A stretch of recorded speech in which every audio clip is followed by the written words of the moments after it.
Hi everyone! Today, we are going to learn how to calibrate the floor. By the end of the video, you'll be ready to do the ground setup, which should be done on a regular basis whenever you turn on the system. Ground setup involves using one rover with tracker to define the floor of the virtual world and align it with the X and Y axis of your space. This process ensures that the virtual floor matches the physical one of your play area. Since the functionality of ground setup was added in version 3.01 on 9.999.10, please upgrade Mars to the latest version and validate it with Unreal Engine. Our demonstration area size is 3 meters by 3 meters. You are free to define positions extending upwards, downwards, to the left, and to the right from the center point for calibration. Additionally, it is important to note that the rover's direction must consistently remain forward.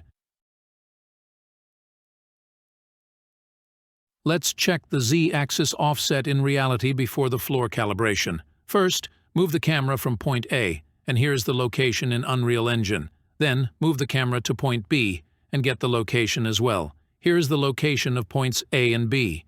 Let's do the mathematics. As you can see, the Z-axis offset is a little bit bigger than 1 centimeter.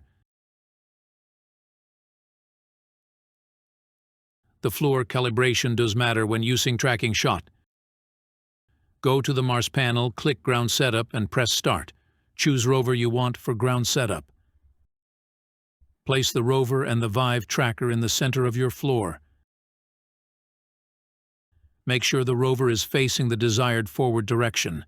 Then, follow the instructions to place the rover and tracker accordingly and click Next.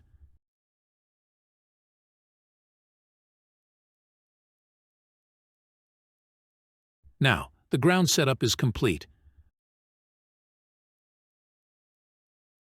Move the camera from point A, and here is the location data in Unreal Engine.